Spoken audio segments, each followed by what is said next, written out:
what's up? I'm Charlie from dorkinthetent.com. Today I'm here to talk to you guys about the 22 OLEDs, the new monitors from SmallHD. I'm really excited about this because these are the only production monitors you can get right now, new in the market. The other monitors that you would probably get otherwise are your Flanders CM250, the CM250, maybe a 17-inch from TV Logic or Sony, A250 from Sony. But right now, there are no monitors right now that are on the market that you can get brand new. So if your old A250 or DM250 or CM250 dies, what are you going to do? Hence, these guys. I'm pretty excited about this. So first off, I wanted to say this is not sponsored by SmallHD. They've asked me to include a couple bullet points in which I'll go over the PageOS and about color and black levels for these monitors. But they're not sponsoring this video. So my thoughts are my own for this. Just want to make that very clear out the get-go. Let's talk about what's different between these monitors and what's currently on the market, the A250s and the CM250s, DM250s, Flanders monitors, or Sony's monitors. So I want to talk about the CM250s because that's what I've owned for the past 5 years, and that's my litmus test. I've seen those monitors in action, done a variety of different shows of them, so I'm very comfortable and very familiar with what they're capable of, how they are. However, I don't have a CM250 with me because it's on a camera truck on a show right now, so unfortunately that's not the case of being able to showcase side by side. So I'm going to talk to you about what I think is a great comparison between the two of them. So let's talk about what's similar between these two monitors. They technically have the same viewing angle, so it's 178 degrees. I think the CMs are 179, so it's slightly off. They both can be powered via 12 volt if you need to, if you have serial number 855 or above on the CMs. They both have VESA mounts. The CMs are in the middle of the monitor. The VESA mount for these guys are unfortunately at the bottom of it. They're also 350 nits brightness on both of them. So they can't really do true HDR, although both monitors can be used for HDR. And lastly, they're both 10-bit monitors, which is very critical for color accuracy while doing any sort of on-set production. So you want to use these monitors for viewing accurate color, either on-set or using them off-set. So let's talk about what's different between these two monitors. Obviously, the 22 OLEDs are smaller than any of the other 250 monitors. And that really is because these are 21.5 inch in diameter. The other monitors are 24.5 inch in diameter and really don't have any other options. I mean, you really don't. You don't have any other options on what you can get right now because there's literally nothing exists in this marketplace right now. What does that mean? So these monitors right now, MSRP for what, $12,000 roughly, $11,999, whereas the CM250s when they first came out were $6,000 and the DM250s were $9,000 and the A250s were roughly like $6,500, so or $5,500, somewhere in those range. My numbers might be off a little bit, but it's fine. These are very expensive for what you get them, but they offer a lot of different functionality, which I'm guessing is why they're touting them as like, hey, these are new flagship monitors. So we're going to get into the specifics of PageOS, what they can do, what they can't do. So we're going to get into a lot of the things that are great about this monitor, some negative stuff about this monitor, what I'm wishing that they would have. Honestly, there's not really a whole lot in this monitor that I'm wishing there were there. So continuing on, these monitors are a 1,000,000 to 1 contrast ratio. The CM250s are 5,000 to 1 contrast ratio, which is really, in a grand scheme of things, you don't really notice that. You kind of notice the contrast ratio in regards to consumer televisions. With these, they're pretty much the same. Obviously, this is a completely new panel from what the CM250s are. The CM250s were the Sony panel originally. These are a new Japanese panel. Don't know where they're made from. They haven't disclosed this to me. So a big thing that's really apparent out the gate is resolution. The old monitors were 1080p, 1920 by 1080. These monitors are UHD, so 3840 by 2160. Immediately, you now have 4 times the resolution in one monitor than you did on the old monitors. Really can't discern the difference with 4K this far away from your monitor, but it's nice to have for any cameras that can do it. There's only 3 cameras that are outputting 4K right now. The Komodo, which we're shooting on right now, the Sony Venice, and all the Blackmagic cameras, go figure. Everybody else is 3G or 6G. What you need for UHD is 12G. All of these inputs, which there are 4 inputs and 4 outputs, are all 12G. So you can do 4K through every single input on this monitor, which is fantastic. The old monitors, they're all 3G, so you're only getting HD out of them. And the one last thing I want to mention about the difference between these two monitors is weight. SmallHDs are 9 pounds, my old CM250s are 17 pounds. Why does that really matter? Well, when you're carrying 2 around in a case, you have a 20-pound bag versus a 40-pound bag. Pretty substantial. So the need for 4K. How do you get your cart ready for 4K? Well, first off, you need to make sure that all your LUT boxes are 4K, which of right now, only the IS Mini 4Ks from TV Logic are the only LUT boxes that can do 4K. I'm running box IOs in my cart right now, which are only 3G HD. Fine for now. If it comes to a point where I need 4K, it's not a problem. Wait, question. Isn't there the Aja product? The rack mount guy. The one that... Oh, I don't know about that, but that's not a LUT box. Can it be? Yeah, that's what Learning something new every day. Apparently the Aja also has a LUT box too. Oh, that's $8,000. Why is that $8,000? That just hurts. That's $8,000, and the TV Logic 4Ks are $1,600. Film tax, everything's just more expensive. It's always that way. So with that, you're gonna have camera come in to your cart. It's gonna go into your routing. I'm running the Blackmagic Smart Control 20x20, and that's 4K ready. Everything else in my cart is 4K. I'm running the Ultra Studio 4K for any sort of capture devices I need to. And that can all output to my monitors here, which are 4K, ready to go. So anyway, we're talking about more 4K, about why you would need 4K. And it really just comes down to what production wants to do. There is another option you can do, which we're gonna get into in a minute, is you can use these monitors as LUT boxes directly. However, it's just, as of right now, it's just one input per monitor. So if you have multiple cameras, you can only control one monitor in LiveGrade at a time. You can't really have like two inputs into the monitor and control them independently. Not yet. Fingers crossed that's going to be the case. But for right now, it's one monitor per device in LiveGrade. So how do you do that? How do you connect these monitors to LiveGrade? There's an Ethernet port on the back of these monitors, which can plug into a switch, and then LiveGrade can read it as an IP address. So let's talk about what happens with LiveGrade. So this is up here, this is the LiveGrade tool sets. How you get to that is you go to add a new tool. I'm all the way down to the bottom of of course I did this before because we ran out of media on the Mac. We go all the way down to the add-ons and you click LiveGrade. And you can add to this, add to all pages. I typically just keep it to 1 so you don't screw anything up. So you click to enable that. You can select what you want, 3D LUTs. This just means you connect it to LiveGrade. Intensity, always keep this at 100.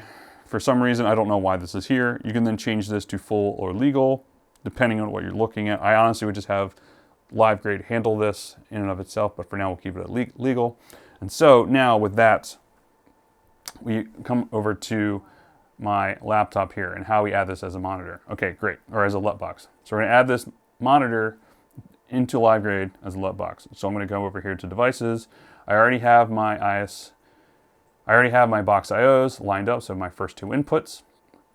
I'm gonna come over here to add devices, and as you see down here, this comes up as a add SmallHD monitor. So I'm gonna click that. Normally, if you had this on a DHCP server, this would pop up as a no devices found. And to showcase that, let's just do that real quick. So if I was to unselect this, auto request, hit request, this should, in theory, pop up. It's not going to. So let's just go back to a static IP.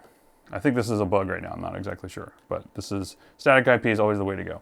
So instead, I'm just gonna add a custom IP, which I know is 10.10.1.123. Connect to it, boom. You can kind of see it shows up here, it shows green. If you wanna check, you can hit config. You'll see it says connected, there's the serial number. You can connect to it. Now, I can see that this is here. So I should be able to adjust this, and it is changing, as you can kind of see. I'm kind of going in a drastic change so you can see it. The only issue I have with this being a tool here as opposed to in the monitor like it used to be is there is a delay. There is a major delay, like a 1 second delay. If you're making any changes, like I'm gonna hit reset in a second, right? You're not gonna see me hit reset, but I'm gonna hit reset color. And it took like, maybe it's a half second or so delay. So that can be frustrating if you're trying to make, fine-tune changes or see some stuff. But you can kind of see there's a little bit of a delay with that. But if you're trying to match or do something else, it comes in handy when you're trying to do some stuff. So it's just like you can kind of see and go way up with that, and that's just like hitting reset. It's kind of just unfortunately not quite there. It used to be actually in the settings of the monitor itself where you can actually enable LiveGrade, which I personally think is the better way to go because there's no delay with it as opposed to a tool. But hopefully they bring that back. I'm gonna, tell them they should do it because that's the way to do it. But anyway, so that's how you get to this. And the nice thing is though, I can do my color correction here. As you can see, this is just completely updating immediately from Box.io. But just say like this monitor had like a green offset for some reason. I can then go into my monitor here and adjust the green offset by going even more, whatever. As you can kind of see, as I'm turning this around, there's a little bit of that delay happening. I'll let you see the numbers going. But anyway, the nice thing is that you can make this as an offset if you really want to, in conjunction with your original LUT box. It'd be something nice if you really, really wanted to. Why would you want to control your monitor in LiveGrade? What would be a good solution for that? The main thing that I would do, which is, this monitor is not going to replace my LUT box whatsoever, mainly for the fact that I have up to 4 cameras I can run on my cart, independent. I can switch them all around, outputs everywhere I need to go. But the main reason why I would use this in a pinch, process trailers, you can just literally take this monitor, or 2 monitors, 4 monitors, however many you would need, put them on stands, connect these all to a switch, to a laptop, boom. You now have the ability to have LUT control on all monitors and inputs. And you can control them, save them, CDLs, LUTs, whatever you do. You don't need to have your entire cart on a box or whatever, strapped down. It gets very cumbersome very quickly. Alternatively, you could have like a DIT box, which your friends up in Canada have made. Another thing you could use is like if you're in the middle of the woods, you're in a remote location, you can't really bring a whole lot of equipment, so really you can bring like a monitor, some batteries, and a laptop. Boom, there you go. You can just run the monitor as a LUT box right off LiveGrade. That's really the best case scenario you can use for these things. I'm not gonna plug this monitor into my cart and run it as a LUT box. It's just not feasible with how we do things. But it is great in a pinch if you really need it. All right, and with that, let's dive right in. All right, so let's go over PageOS 4. With the monitors right now, it's running 4.6.1, which is the current release build. There's a 4.7 beta out right now. Some issues with it, but right now 4.6.1 is stable. So what you have with these monitors is you have your standard custom page. Oh, I wish that would stay up a little bit longer. But you say custom page exposure, which is kind of like a false color, but I have my leaders for that, so I'd never really use this in a pinch unless I'm out somewhere and I only have this monitor and I don't have my leaders or any sort of waveform that I need. False color here, where you can see your IRE scale up here, with where everything is showing. Then there's focus. So if you're an AC using this, or you just want to check focus really quickly, if an AC is asking you, it's like, how's my focus for this during a shoot? This is a great way. You can obviously, with PageOS, you can adjust all of these different settings for whatever you want. And I'm just adjusting this with this little joystick button right here. There's also a little wheel here that can switch quickly between all this stuff. So we have scopes, where you have your vector form, your vector scope, your waveform, and obviously your image. And then if you wanted a histogram, I'm sorry, this is a histogram, not a waveform. And then we have framing, which there's a grid that people can use for checking level, as well as your frame guides. If you need to have certain frame for 178, or even 2:1, or whatever these frames are. I don't know what they're set as right now. So yeah, let's go through a little bit of these settings. All right, so input output. So right now you have the HD SDI1, which you can kind of see is 1920 by 1080. It's 2398, 10-bit, 422. You can then adjust this. If I had different inputs in here, this would tell you where all the different inputs would be. Coming soon is the multiplex, which essentially is like they're side by side. So you can have one here, one here. This is for inputs 1 and 2, inputs 3 and 4, and then eventually you'll have 1, 2, 3, 4. I don't know if you're going to be able to customize this at all. Ideally, that would be the case. You can then eventually do HDMI pass-through, so the SDI will go out through HDMI if you need like a DSLR or something like that, or any other kind of cameras. Obviously, HDMI, SDI 1 and 2. Dual link, you can do this thing where in the event, I'm assuming that this is where when you have cameras like Alexa, which are only 3G and 6G, you can plug in multiple inputs into the inputs on the monitor, and then you can combine them into one 4K signal. Don't know if that's actually going to be the case or not. We'll see. But then you can route this as you need to later on, where this right now says 1 to 1, 1 to 2, but then you can then ideally use this as a router. So input 1 could go to input 2, 3, and 4, or output 2, 3, and 4. So this now we have the Rec 709. So the nice thing about this is you can set this per input. So right now I have this.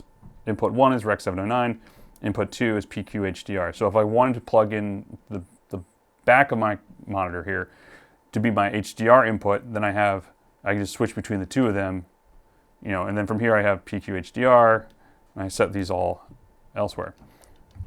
So with this, then I can see with Rec 709 at SDR, Rec 709, White Point HD65, the gamma 2.4. You can set this to legal or extended or legal or full. I just keep it auto based on the input that comes in.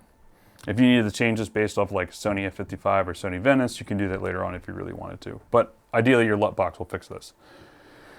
Then after that with PQ HDR, then you have the same thing. So you have HDR input, Rec 2020, ST2084 for your devices. You can't really change this if you wanted to, so this is just what you're given, and this is what you want anyway. So there you go.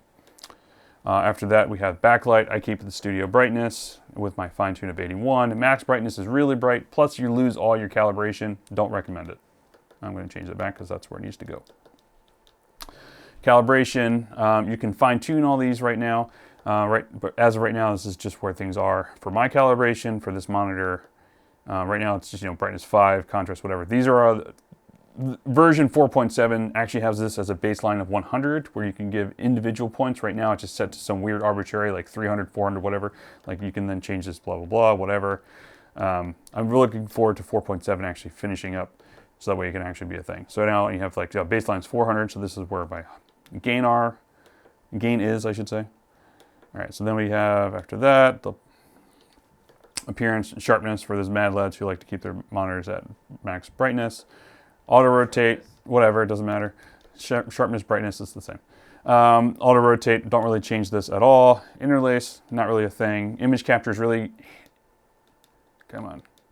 Image capture is really handy because of just being able to capture images, saves it to the SD card right here real quick.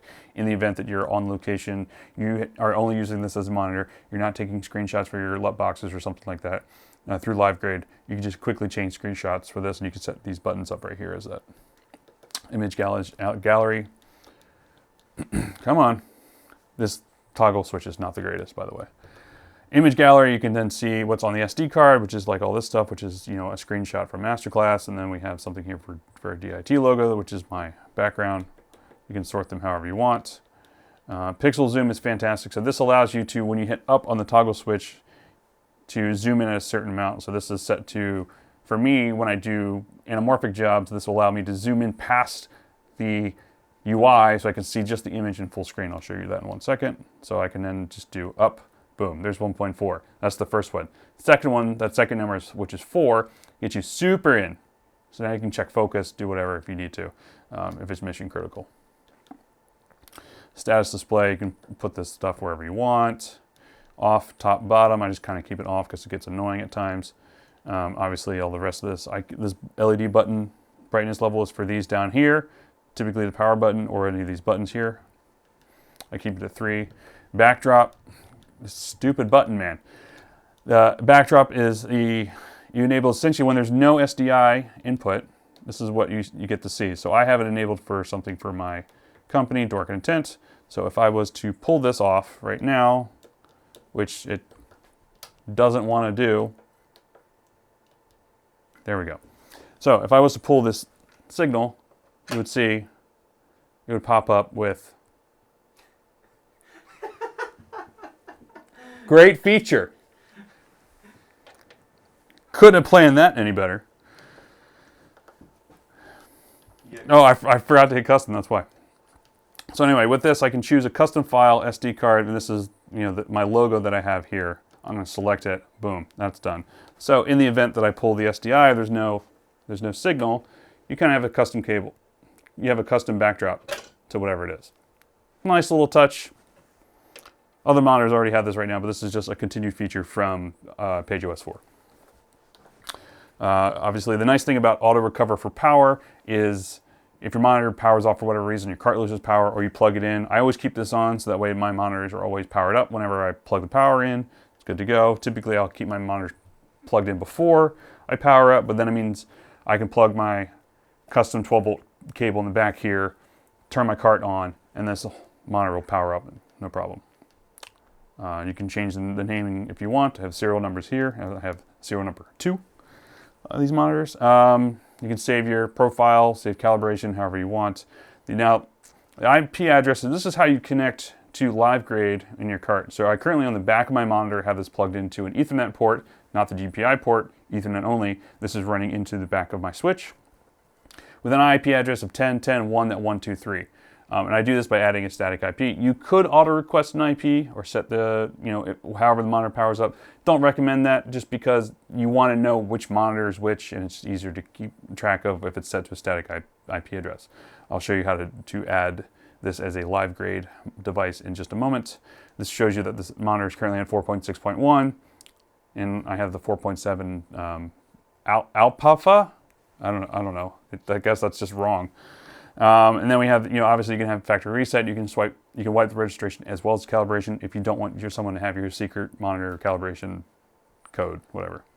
One other thing you can do, which is really nice, so all these buttons are completely customizable. So this right here, this button with the little arrow pointing down, this is your input. You can press this, you can see where all the SDIs are. Obviously I don't have anything in the other inputs. And then you can also long press, nope, that doesn't do anything. So anyway, that's how you get to that. Obviously the little 3 bars here is your menu. There's a little back button here that you can press to get to all your different custom pages that you can make. And I think you can make quite a few different default templates, scopes, framing, dashboard, so on and so forth. So you can actually add, so if you want your dashboard to be, here after your custom settings, you can just go, how would I do that? I don't know. That's actually a very good question, how I would do that. You have to press back and back again. I press, there we go. Yeah, hold back or just press back? And then down, right? Okay, I think so. What it is. So let's say I want to have my dashboard here, so I'm going to press back once. Down will then allow you to rename this or save this as a template if you really wanted to. I'm going to hit back.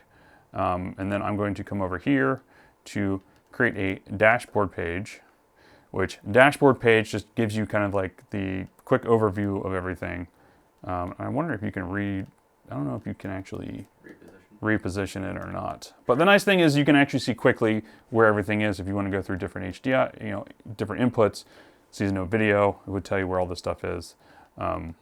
Personally, I don't really use the dashboard very often or at all, but it's nice to have this very quickly so you can kind of see where you want it to be.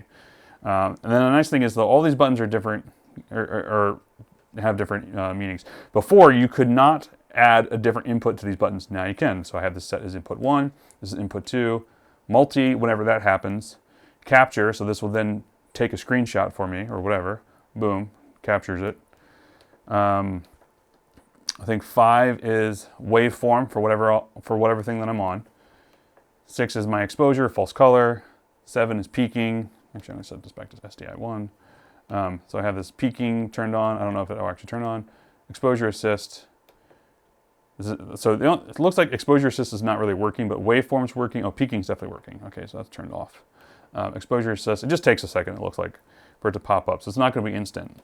And then 8 enables LiveGrade. I do not recommend adding LiveGrade to a button at all, to the function tool. It just can get buggy. Don't recommend doing it. I recommend just adding it to the page or in the monitor of itself. So it's nice to have. And if you want to change this for the reason, say I want to make, I want to take LiveGrade off, which is now, it's now turned back on. I'm going to long press this to 8. Now you have all these different shortcuts that you can now change to that button per se. So you have settings, multi, output, all these different pages that are here. You can change it to whatever page you want. You can change all these different tools to that button per se, however you want it to be. Like if you need an aspect ratio or safe or just exposure, or if you want to change this or get to a quick config. Say you change for some reason, you want to be able to quickly change between 709 and HDR. You can change this to here. Boom, done.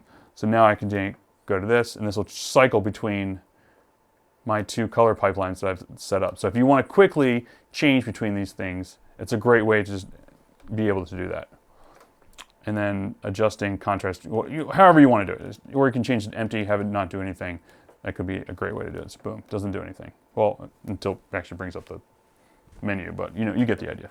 In the grand scheme of things, would I recommend this monitor? Absolutely. I think the black levels are pretty much on point with what the CMs, the DMs, and the A250s were doing. Side by side, which I don't have side by side, unfortunately, they're fantastic.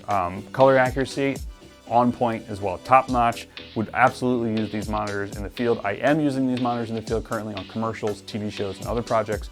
So if you're concerned about color representation and color accuracy with these monitors, there's nothing to be concerned about. These monitors hold up, and if not, are better than my current Flanders and Sony monitors. Definitely recommend them.